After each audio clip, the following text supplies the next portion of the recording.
എല്ലാവർക്കും സിനിമ മേനിയക്കിൻ്റെ പുതിയൊരു വീഡിയോയിലേക്ക് സ്വാഗതം. അവതാർ ദി ലാസ്റ്റ് എയർബെൻഡർ എന്ന സീരീസിൻ്റെ 4ാമത്തെ എപ്പിസോഡിൻ്റെ ഒരു എക്സ്പ്ലനേഷൻ വീഡിയോ ആണിത്. അപ്പോൾ നമുക്ക് നേരെ സീരീസിലേക്ക് കടക്കാം. സീരീസിൻ്റെ തുടക്കത്തിൽ തന്നെ കാണിക്കുന്നത് നമ്മുടെ ആങ്ങിനെയാണ്. അവനെ നമ്മുടെ എർത്ത് ബെൻഡേഴ്സായിട്ട് അറസ്റ്റ് ചെയ്തിട്ടുണ്ട്. അവൻ്റെ കൈയൊക്കെ ലോക്കാക്കി വെച്ചിരിക്കുക. അതുകൊണ്ട് തന്നെ അവൻ്റെ എയർ ബെൻഡിങ് സ്കില്ലൊന്നും അവനക്ക് പുറത്തെടുക്കാൻ പറ്റില്ല. സോ അവൻ ആകെ കുടുങ്ങി നിൽക്കുക. ഈ ഒരു സമയത്താണ് അവൻ്റെ ഓപ്പോസിറ്റ് സെല്ലായിട്ട് ഒരാളെ കാണുന്നത്. വേറെ ആരുമല്ല, നമ്മുടെ അങ്കിളിനെയാണ്. അങ്കിളിനെ ഇവർ പിടിച്ചിട്ടുണ്ട്. ഈ അങ്കിളിനെ കണ്ടപാട് നമ്മുടെ ആങ് ചോദിക്കുകയാണ്, അത് ശരി നിങ്ങളെയും പിടിച്ചോ?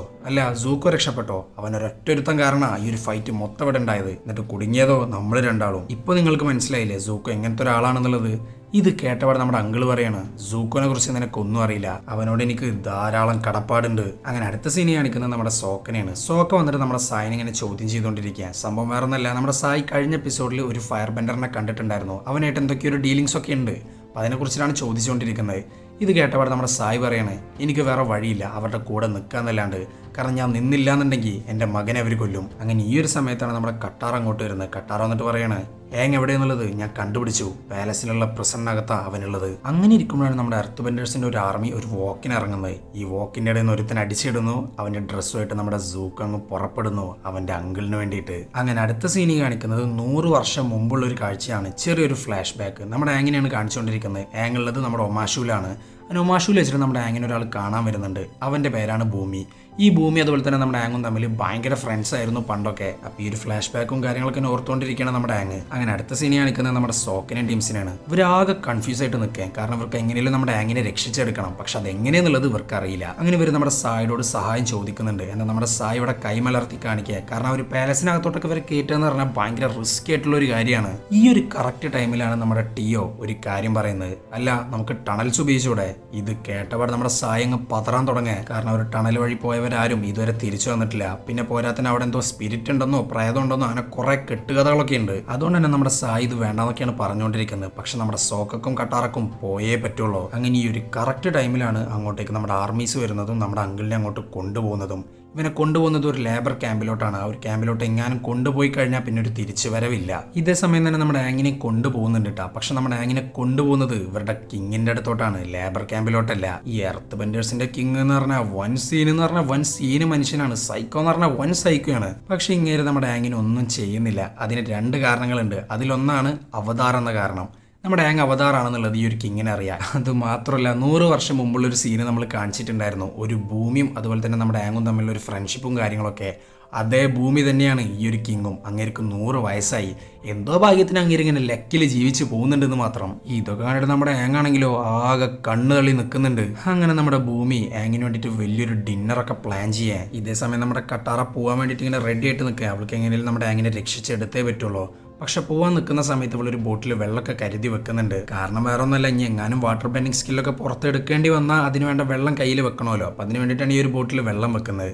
ഈ ഒരു കറക്റ്റ് ടൈമിലാണ് അങ്ങോട്ടേക്ക് നമ്മുടെ ജെറ്റ് വരുന്നത്. നീ എന്നെ ചതിച്ചല്ലേ ഇതും പറഞ്ഞിട്ടാണ് അവൻ വന്നുകൊണ്ടിരിക്കുന്നത്. വരാന്ന് മാത്രമല്ല അവൾ ഉപദ്രവിക്കാനും വന്ന് നോക്കുന്നുണ്ട്.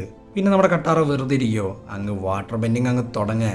അവൻ്റെ മേത്തേക്ക് അങ്ങോട്ട് വെള്ളം ഒഴിക്കുന്നുണ്ട്. ഒഴിക്കാന്ന് മാത്രമല്ല അതങ്ങ് ഐസാക്കി മാറ്റുകയാണ്. സോ ഇവളിങ്ങനെ കുറേ സ്കില്ലുകൾ ഇങ്ങനെ പഠിച്ച് വരുന്നുണ്ട്. ഈ ഒരു കറക്റ്റ് ടൈമിലാണ് നമ്മുടെ സൂക്കോ ഈ ഒരു പാലസിനകത്ത് കയറി പറ്റുന്നത്. അവിടെ ആണെങ്കിലോ നമ്മുടെ അങ്കിളും ഇല്ല അവതാറും ഇല്ല. പക്ഷെ ഇവരെ 2 പേരെ എങ്ങോട്ടാണ് കൊണ്ടുപോയിട്ടുള്ളത് എന്നുള്ളത് നമ്മുടെ സൂക്കോ അറിയുന്നുണ്ട്. സോ നമ്മുടെ സൂക്കോ ആർക്ക് വേണ്ടിയിട്ടാവും പോകുന്നുണ്ടാവുക? അങ്കിളിന് വേണ്ടിയിട്ടാണോ നമ്മുടെ അവതാറിന് വേണ്ടിയിട്ടാണോ? എന്തായാലും നമുക്ക് കൂടുതൽ കണ്ടു നോക്കാം. ഈ ഒരു കറക്റ്റ് ടൈമിലാണ് നമ്മുടെ ഭൂമിനെ കാണിച്ചുകൊണ്ടിരിക്കുന്നത്. ഭൂമി നമ്മുടെ ആങ്ങിന് വേണ്ടിയിട്ട് വലിയൊരു ഡിന്നറിന് ഒരുക്കുന്നുണ്ട്. ഇതേ സമയം നമ്മുടെ ഭൂമി അവൻ്റെ യഥാർത്ഥ സ്വഭാവം ഇങ്ങനെ പുറത്തിറക്കിക്കൊണ്ടിരിക്കുക. അവനക്ക് ഭയങ്കരമായിട്ട് ദേഷ്യമുണ്ട്. കാരണം 100 വർഷങ്ങളായിട്ട് നമ്മുടെ ആങ് ഇവിടെ ഉണ്ടായിരുന്നില്ല. അതുകൊണ്ട് തന്നെ ആ ഒരു 100 വർഷങ്ങൾക്കിടയിൽ കുറേ സംഭവിച്ചിട്ടുണ്ട്, കുറേ അനുഭവിക്കേണ്ടി വന്നിട്ടുണ്ട്. സോ അതുകൊണ്ട് തന്നെ നമ്മുടെ ഭൂമിക്ക് അവതാറായ ആങ്ങിനോട് ഭയങ്കര ദേഷ്യമാണ്. അങ്ങനെ ഇരിക്കുമ്പോഴാണ് നമ്മുടെ സോക്കിയും കട്ടാറേ ഈ ഒരു ടണലിനകത്തോട്ട് അങ്ങ് പ്രവേശിക്കുന്നത്. ഈ ടണലിനകത്ത് കയറിയപാട് ഇവർ കാണുന്നത് കുറച്ച് ആളുകളെയാണ്. ഇവരിങ്ങനെ പാട്ടും പാടിയിട്ട് ഇങ്ങനെ ഉല്ലസിച്ചുകൊണ്ടിരിക്കുക. സോ ഇവർ വിചാരിക്കുകയാണ്, ഓ ഇവിടെ ആൾക്കാരൊക്കെ ഉണ്ട്, സോ ടണൽ സേഫാ, അതിനകത്ത് പ്രേതങ്ങളും ഇല്ല മറ്റതും മറിച്ചതൊന്നുമില്ല, എല്ലാം സേഫാ. പക്ഷെ അവിടെ വെച്ചിട്ട് ഈ ഒരു പാട്ടുകാർ ഒരു കാര്യം പറയുന്നുണ്ട്, മക്കളെ ഇതല്ല യഥാർത്ഥ ടണല്, അതാ കണ്ട അതാണ് ഇവിടുത്തെ യഥാർത്ഥ ടണല്. ഇത് കണ്ടപാടുവന്മാര് നന്നായിട്ട് തന്നെ പേടിക്കുന്നുണ്ട്. ഇനി ഒരു പാട്ടുകാർ ഇവർക്ക് കുറച്ച് കാര്യങ്ങൾ പറഞ്ഞു കൊടുക്കുന്നുണ്ട്. നിങ്ങൾ ഈ ഒരു ടണലിനകത്തോട്ട് കയറുന്നതിന് മുമ്പ് ഒരു ലവ് സ്റ്റോറിനെ കുറിച്ച് അറിഞ്ഞിരിക്കണം. ഒമ ആൻഡ് ഷു ഇവർ ഭയങ്കര പ്രണയത്തിലായിരുന്നു. പക്ഷെ ഇവർ ജീവിച്ചിരുന്നത് 2 വില്ലേജിലാണ്. ഈ 2 വില്ലേജേഴ്സ് ആണെങ്കിലോ എന്നും അടിയായിരുന്നു, ഭയങ്കര വലിയ എനിമീസ് ആയിരുന്നു തമ്മിൽ. അങ്ങനെ ഇവർക്ക് ഒരു ദിവസം തമ്മി കാണാൻ വേണ്ടിയിട്ട് വലിയൊരു ടണൽ ഉണ്ടാക്കാൻ പ്ലാൻ ചെയ്തു. പക്ഷെ അങ്ങനെ ടണൽ ഉണ്ടാക്കണമെന്നുണ്ടെങ്കിൽ ഇവർക്ക് എർത്ത് ബെൻഡിങ് പഠിക്കണം. സോ അതിന് വേണ്ടിയിട്ട് ഇവർ പോയത് വലിയൊരു എനിമലിന്റെ അടുത്താ. ആ ഒരു എനിമലാണ് ഇവർക്ക് എർത്ത് ബെൻഡിങ് ഒക്കെ പഠിപ്പിച്ചു കൊടുത്തത്. അത് മാത്രമല്ല ഇവർ രണ്ടുപേരുമാണ് ഇവിടുത്തെ ആദ്യത്തെ എർത്ത് ബെൻഡേഴ്സ്. അങ്ങനെ ഇവർ ടണലുണ്ടാക്കി. അങ്ങനെ ഇരിക്കുമ്പോഴാണ് എതിരാളികളെല്ലാം കൂടിയിട്ട് ഈ ഒമയെ അങ്ങ് കൊന്നു കളയുന്നത്. സോ നമ്മുടെ ഷൂ ഇവിടെ ഒറ്റക്കായി. അതുകൊണ്ട് തന്നെ നമ്മുടെ ഷൂ ഈ ഒരു 2 വില്ലേജിനെ അങ്ങ് പിടിച്ചെടുത്തു, അവരെ മുട്ടുകുത്തിച്ചു. പക്ഷെ അവരെ കൊന്നില്ല. പകരം ഈ ഒരു 2 വില്ലേജേഴ്സിനെ ഉപയോഗിച്ചിട്ട് വലിയൊരു സിറ്റി കെട്ടിപ്പടുത്തു. ആ ഒരു സിറ്റിക്ക് ഒരു പേരും നൽകി, ഒമാഷു. പ്രണയത്തിന് ഇരുട്ടിലായിരിക്കും കൂടുതൽ വെളിച്ചം. ഈ ഒരു ലൈൻ നിങ്ങളുടെ ഓർമ്മയിൽ ഉണ്ടായിക്കോട്ടെ. കാരണം വേറെ ഒന്നല്ല, ഇരുട്ട് പിടിച്ച ഒരു ടണലിനകത്തോട്ടാണല്ലോ നിങ്ങൾ പോകുന്നത്. അതിനകത്ത് പോയവരാരും ഇതുവരെ തിരിച്ച് വന്നിട്ടില്ല. അതുകൊണ്ട് തന്നെ അത് ഓർമ്മയിൽ വെച്ചോ. ഇത് കേട്ടപാട് നമ്മുടെ സോക്കയും കട്ടാറേ ആകെ ഞെട്ടി നിൽക്കേ. ഇതിനകത്ത് കയറിക്കഴിഞ്ഞാൽ പിന്നെ ഒരു തിരിച്ചു വരവില്ല. സോ ഇവർ രണ്ടുപേരും ഇങ്ങനെ പെട്ട് നിൽക്കുന്നുണ്ട്. അങ്ങനെ അടുത്ത സീനി കാണിക്കുന്നത് നമ്മുടെ അങ്കിളിനെയാണ്. ഇവനെ മറ്റേ ലേബർ ക്യാമ്പിലോട്ട് ഇങ്ങനെ കൊണ്ടുപോയിക്കൊണ്ടിരിക്കണം നമ്മുടെ ഗാർഡ്സൊക്കെ കൂടിയിട്ട്. ഈ സമയത്ത് നമ്മുടെ ഗാർഡ്സ് ഈ തുരുത്തൻ നമ്മുടെ അങ്കിളിനെ വന്നിട്ട് വല്ലാണ്ട് ഉപദ്രവിക്കുന്നുണ്ട്. കാരണം അവന്റെ ബ്രദറിനെ കൊന്നു കളഞ്ഞത് നമ്മുടെ ഫയർ നേഷൻകാരാ. അതുകൊണ്ട് തന്നെ തീർത്താ തീരാത്ത പകയുണ്ട് അവനക്ക് എല്ലാവരോടും. പക്ഷെ ഇതേ സമയം നമ്മുടെ അങ്കിളാണെങ്കിലോ അവിടെ ഒരു പണി ഒപ്പിച്ചെടുക്കുന്നുണ്ട്. നമ്മുടെ സൂക്കോ വരുന്നുള്ളത് അവനക്ക് 100% ഉറപ്പാണ്. അതുകൊണ്ട് തന്നെ ഒരു കോയിൻ ഉപയോഗിച്ചിട്ട് അവൻ പോകുന്ന വഴിയൊക്കെ എന്നെ മാർക്ക് ചെയ്തുകൊണ്ടിരിക്കുകയാണ്. അങ്ങനെ അടുത്ത സീനി കാണിക്കുന്നത് നമ്മുടെ ഭൂമിനെ എങ്ങനെയാണ്. ഭൂമി നമ്മുടെ ആങ്ങിനെ കൊണ്ട് ഇങ്ങനെ നടന്നു പോകുന്നുണ്ട്. ഈ സമയത്ത് നമ്മുടെ ഭൂമി അവൻ്റെ ഉള്ളിലെ പകി അങ്ങ് പുറത്തെടുക്കുക കുറെ ക്രിസ്റ്റൽസ് ഉപയോഗിച്ചിട്ട് നമ്മുടെ ആങ്ങിനെ ഇങ്ങനെ ഉപദ്രവിക്കാനൊക്കെ നോക്കുന്നുണ്ട്. നമ്മുടെ ആങ്ങാണെങ്കിലോ എയർ ബെൻഡിങ് ഉപയോഗിച്ചിട്ട് എങ്ങനെയൊക്കെയോ രക്ഷപ്പെട്ടുകൊണ്ടിരിക്കുക. ഇതൊക്കെ കാണുമ്പോൾ നമ്മുടെ ആങ് ചോദിക്കുകയാണ്, ഭൂമി നീ എന്തൊക്കെയാണ് ഈ കാണിച്ചു കൂട്ടുന്നത്? ഒന്നുമില്ല, ചുമ്മാ നമ്മൾ പണ്ട് ചെറുപ്പത്തിലൊക്കെ കുറെ കളി കളിച്ചിട്ടുണ്ടല്ലോ, അതുപോലത്തെ ഒരു ചെറിയ കളി. ഇതൊക്കെ കാണുമ്പോൾ നമ്മുടെ ആങ്ങാണ് ഈ ആകെ കിളി പറഞ്ഞിട്ടിരിക്കുക. ഇവൻ എന്തൊക്കെയാണ് ഈ കാണിച്ചു കൂട്ടുന്നതെന്ന് വിചാരിച്ചിട്ടാണ് നമ്മുടെ ആങ് നിൽക്കുന്നത്. ഇതേ സമയം തന്നെ നമ്മുടെ സൂക്കോനെ കാണിക്കുന്നുണ്ട്. സൂക്കോ അവൻ്റെ അങ്കിളിന് വേണ്ടിയിട്ട് ഇങ്ങനെ പൊക്കോണ്ടിരിക്കുക. ഈ സമയത്ത് നമ്മുടെ അങ്കിളിട്ട ഒരു കോയിൻസ് ഒക്കെ ഉണ്ടല്ലോ, അത് അവനക്ക് കറക്റ്റായിട്ട് കിട്ടുന്നുണ്ട്. നമ്മുടെ കട്ടാറൻസ് ഒക്കെ ആണെങ്കിലോ മറ്റേ ടണലിനുള്ളിൽ കൂടെ ഇങ്ങനെ നടന്നുകൊണ്ടിരിക്കുക. അവരിങ്ങനെ പേടിച്ചിട്ടൊക്കെയാണ് നടന്നുകൊണ്ടിരിക്കുന്നത്. അത് മാത്രമല്ല കുറെ നടക്കുമ്പോൾ നമ്മുടെ സോക്ക് ഒരു കാഴ്ച കാണുന്നുണ്ട്. നമ്മുടെ കട്ടാറുടെ അടുത്ത് അവളുടെ ലൈറ്റൊക്കെ ഓഫാക്കാൻ പറയാം. ഇത് ഓഫാക്കിയ പാട് അവിടെ ചുവരിലായിട്ട് കുറെ വെളിച്ചം ഇങ്ങനെ കണ്ടുകൊണ്ടിരിക്കുക. ചെറിയ നല്ല ഭംഗിയുള്ള ക്രിസ്റ്റൽ ലൈറ്റ്സ്. ഇതൊക്കെ കണ്ടിട്ട് ഇവരിങ്ങനെ ഞെട്ടി നിൽക്കുന്നുണ്ട്. അത് മാത്രമല്ല ഈ ഒരു ലൈറ്റ് ഫോളോ ചെയ്തിട്ട് പോവാണ് നമ്മുടെ സോക്ക നീ ഇതെങ്ങോട്ടാ? ഈ ലൈറ്റ് ചിലപ്പോൾ നമ്മളെ ഡേഞ്ചറിലേക്ക് കൊണ്ടെത്തിക്കുക. നീ ഒന്ന് നിൽക്ക്, നമുക്കൊന്ന് ആലോചിക്കാം. ആ മ്യൂസിക്കേര് പറഞ്ഞ നിനക്ക് ഓർമ്മയില്ലേ കട്ടാറ? ലവിന് വെളിച്ചം കൂടുന്നത് ഇരുട്ടില്ല. ഇത് ഇരുട്ടാ, നമുക്കായിട്ട് കാണിച്ചു തന്ന ഒരു വെളിച്ചാണത്. സോ ഇതിനെ നമ്മൾ ഫോളോ ചെയ്യണം എന്ന് നമ്മുടെ കട്ടാറ ആണെങ്കിൽ സ്റ്റിൽ നോ എന്നാണ് പറഞ്ഞുകൊണ്ടിരിക്കുന്നത്. അതിന് ഇവരിങ്ങനെ അഭിപ്രായ വ്യത്യാസത്തിൽ ഇങ്ങനെ തല്ലായിക്കൊണ്ടിരിക്കുക. അതിനൊരു വിധത്തിൽ ഈ ഒരു തല്ലിങ്ങനെ മെല്ലെ അവസാനിച്ചിട്ട് പിന്നെ ഒരു ട്രാക്കിലായി വരുന്നുണ്ട്. അങ്ങനെ അടുത്ത സീനി കാണിക്കുന്നത് നമ്മുടെ അങ്കിളിനെയാണ്. അങ്കിളുടെ പഴയ കാര്യങ്ങളൊക്കെ ആലോചിച്ചുകൊണ്ടിരിക്കുക. എങ്ങനെയാണ് നമ്മുടെ സൂക്കോ നമ്മുടെ അങ്കിളിന് ഇത്രയും പ്രിയപ്പെട്ടവനായി എന്നുള്ളതിൻ്റെ ഒരു പാസ്റ്റ്. നമ്മുടെ അങ്കിളിന്റെ മകൻ മരിച്ചപ്പോൾ അങ്കിളിന്റെ കൂടെ ഏറ്റവും കൂടുതൽ നിന്നിട്ടുള്ളത് നമ്മുടെ സൂക്കോ മാത്രമാണ്. വേറെ ആരും നിന്നിട്ടില്ല എന്നല്ല, ഏറ്റവും കൂടുതൽ നിന്നിട്ടുള്ളത് നമ്മുടെ സൂക്കോ മാത്രമാണ്. പിന്നീട് നമ്മുടെ അങ്കിള് സൂക്കോനെ സ്വന്തം മകനായിട്ടാണ് കണ്ടിട്ടുള്ളത്.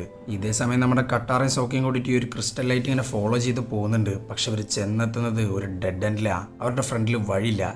സോ ഇത് കണ്ടപാട് ഇവർ തിരിച്ചു പോകുന്നുണ്ട്. എന്നാൽ തിരിച്ചു പോകുമ്പോൾ ഇവർ കാണുന്നത് അവിടെയും വഴിയില്ലാത്തതാണ്.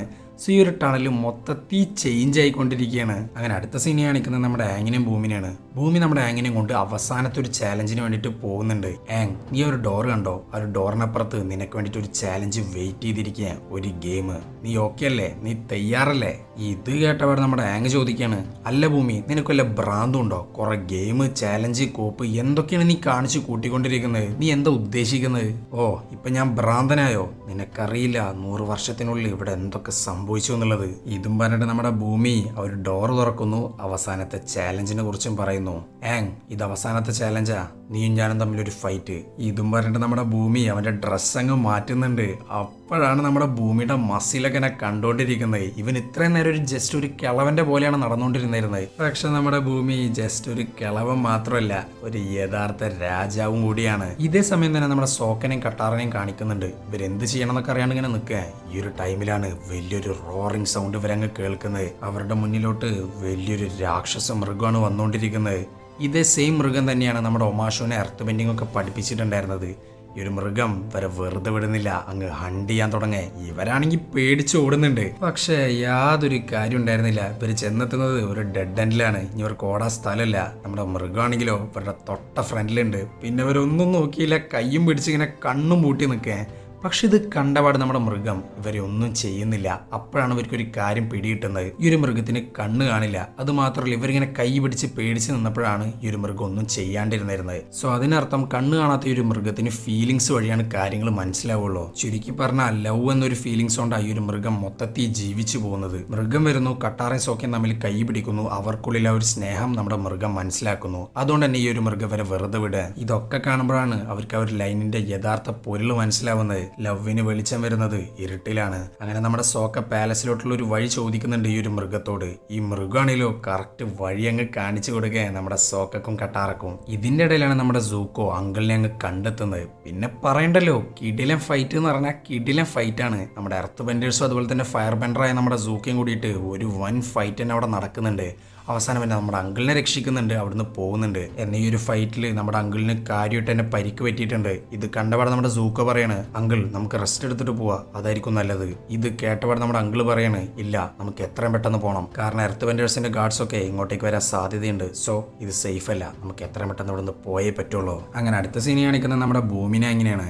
ഇവർ തമ്മിൽ ഫൈറ്റൊക്കെ തുടങ്ങിയിട്ടുണ്ട്. നമ്മുടെ ഭൂമിയാണെങ്കിൽ ഒരുമാതിരി സൈക്കോളെ പോലെയാണ് ഫൈറ്റ് ചെയ്തുകൊണ്ടിരിക്കുന്നത്. നമ്മുടെ ആങ്ങാണ് ഇതൊക്കെ നിർത്താനും പറയുന്നുണ്ട്, പക്ഷെ ആര് കേൾക്കാൻ. അങ്ങനെ അവസാനം നമ്മുടെ ഭൂമി രണ്ട് വലിയ കല്ലങ്ങ് തലക്കിട്, ഒന്ന് ഇവൻ്റെ തലക്കും ഒന്ന് നമ്മുടെ ആങ്ങിൻ്റെ തലക്കും. ഇത് കണ്ടപാട് നമ്മുടെ ആങ്ങാണെങ്കിലോ വേഗം എർത്ത് ബെൻഡിങ് സ്കില്ലൊക്കെ പുറത്തെടുത്തിട്ട് ഇങ്ങനെ പിടിച്ച് നിർത്തുന്നുണ്ട്. പക്ഷെ അവനക്കിന് കുറേ നേരം ഹോൾഡ് ചെയ്യാൻ പറ്റുന്നില്ല, കാരണം ഈ ഒരു കല്ലിന് നല്ല വെയിറ്റ് ഉണ്ട്. നമ്മുടെ ഭൂമിയാണെങ്കിലോ തലക്കിട് എന്നൊക്കെ പറഞ്ഞുകൊണ്ടിരിക്കുക. പക്ഷെ അവനക്ക് അങ്ങനെ പറഞ്ഞാൽ മതിയല്ലോ, നമ്മുടെ ആങ് അത് ചെയ്യില്ലല്ലോ, കാരണം ആങ്ങിൻ്റെ ഫ്രണ്ടാണ് നമ്മുടെ ഭൂമി. അങ്ങനെ ഈ ഒരു കറക്റ്റ് ടൈമിലാണ് അങ്ങോട്ടേക്ക് നമ്മുടെ സോക്കയും കട്ടാറും വരുന്നത്. പിന്നെ നമ്മുടെ കട്ടാറ ഒന്നും നോക്കിയില്ല, വാട്ടർ ബെൻഡിങ് പുറത്തെടുക്കുന്നു, അതുവഴി ഐസാക്കുന്നു. അതിലൂടെ നിരങ്ങി നമ്മുടെ സോക്ക പോയിട്ട് നമ്മുടെ കിങ്ങിനെ അങ്ങ് മാറ്റുന്നുണ്ട്. സോ നമ്മുടെ കിങ്ങും സേഫായി, കല്ലും നിലത്തിട്ടു. ഈ ടൈമിൽ നമ്മുടെ ആങ് പറയാണ്, ഭൂമി നീ ചെയ്തുകൊണ്ടിരിക്കുന്നതൊക്കെ നിർത്ത്, ഞാൻ നിന്റെ ബെസ്റ്റ് ഫ്രണ്ടാ. ഇതും പറഞ്ഞിട്ട് പണ്ട് നമ്മുടെ ഭൂമി കൊടുത്തൊരു ഗിഫ്റ്റ് നമ്മുടെ ആങ് കാണിച്ചു കൊടുക്കുന്നുണ്ട്. ഇത് കാണുമ്പോൾ നമ്മുടെ ഭൂമിക്ക് പഴയ കാര്യങ്ങളൊക്കെ ഓർമ്മ വന്നുകൊണ്ടിരിക്കുക. അതുകൊണ്ട് തന്നെ ഭൂമി എല്ലാ കാര്യങ്ങളും വിട്ടിട്ടുണ്ട്, വരെ വെറുതെ വിടാനും തീരുമാനിക്കുന്നുണ്ട്. നിങ്ങൾ എത്രയും പെട്ടെന്ന് പൊക്കോ, എത്രയും പെട്ടെന്ന് ഈ ഒരു ലോകം രക്ഷിച്ചെടുത്തേ പറ്റുള്ളൂ. അതുമാത്രമല്ല, ഇങ്ങോട്ടേക്ക് ഫയർ നേഷൻകാർ വന്നുകൊണ്ടിരിക്കുക, ഇവിടെ ഒരു യുദ്ധം നടക്കാൻ പോവുക. ആ ഒരു ഇൻഫർമേഷൻ എനിക്ക് തന്നത് നിങ്ങളുടെ കൂട്ടത്തിലത്തെ സായിയാണ്. സോ സായി നമ്മുടെ ഫയർ നേഷൻകാരായിട്ടുള്ള ഡീലൊക്കെ അവസാനിപ്പിച്ചിട്ട് ഇവരുടെ കൂടെ തന്നെ ജോയിൻ ചെയ്തിട്ടുണ്ട്. അപ്പോൾ നമ്മുടെ ഒമാഷും ഫയർ നേഷൻ തമ്മിലൊരു യുദ്ധം നടക്കാൻ പോവാണ്. പക്ഷെ ഒരു യുദ്ധത്തിൽ പങ്കെടുക്കാനും നിൽക്കുന്നില്ല നമ്മുടെ ആങ്ങും ടീംസും, കാരണം ആങ്ങിനെ എത്ര പെട്ടെന്ന് നോർത്തിലെത്തണം. പക്ഷെ എന്നാലും അവൻ ഹെൽപ്പ് ചെയ്യാന്നൊക്കെ പറയുന്നുണ്ട്. പക്ഷെ നമ്മുടെ ഭൂമി അവനോട് പോകാനാണ് പറഞ്ഞുകൊണ്ടിരിക്കുന്നത്, കാരണം എപ്പോഴും അവതാർ സേഫ് ആയിട്ടിരിക്കണം, എന്നാൽ മാത്രമേ ഈ ഒരു ലോകം രക്ഷിക്കാൻ പറ്റുള്ളൂ. അങ്ങനെ അവർ പുറപ്പെട്ടു. അടുത്ത സീനി കാണിക്കുന്നത് നമ്മുടെ സൂക്കോനെ അങ്കിളിനെയാണ്. ഇവരിങ്ങനെ പൊക്കോണ്ടിരിക്കുക. ഈ ടൈമിലാണ് ആകാശത്തൂടെ നമ്മുടെ ആങ്ങും ടീംസും പറന്ന് പൊക്കോണ്ടിരിക്കുന്നത്. പക്ഷെ അതൊക്കെ കണ്ടിട്ട് നമ്മുടെ സൂക്കോ അവർക്ക് പിന്നാലെ പോകുന്നില്ല, അവൻ്റെ അങ്കിളിനെ കൊണ്ട് രക്ഷപ്പെടാനാണ് നോക്കിക്കൊണ്ടിരിക്കുന്നത്. കാരണം ഈ ലോകത്ത് അവൻക്ക് ഏറ്റവും കൂടുതൽ പ്രിയപ്പെട്ടത് അവൻ്റെ അങ്കിളാണ്. അങ്ങനെ ഈ ഒരു പോയിന്റ് വെച്ചിട്ടാണ് നമ്മുടെ 4ാമത്തെ എപ്പിസോഡ് എൻഡ് ചെയ്യുന്നത്. 5ാമത്തെ എപ്പിസോഡിൻ്റെ എക്സ്പ്ലനേഷൻ വീഡിയോ ആയിട്ട് നമ്മൾ ഉടനെ വരുന്നതായിരിക്കും. അപ്പോൾ വീഡിയോ ഇഷ്ടപ്പെട്ടാൽ ലൈക്ക് ചെയ്യുക, കൂടുതൽ വീഡിയോകൾക്ക് ചാനൽ സബ്സ്ക്രൈബ് ചെയ്യുക. അപ്പോൾ ഓക്കെ, ബൈ.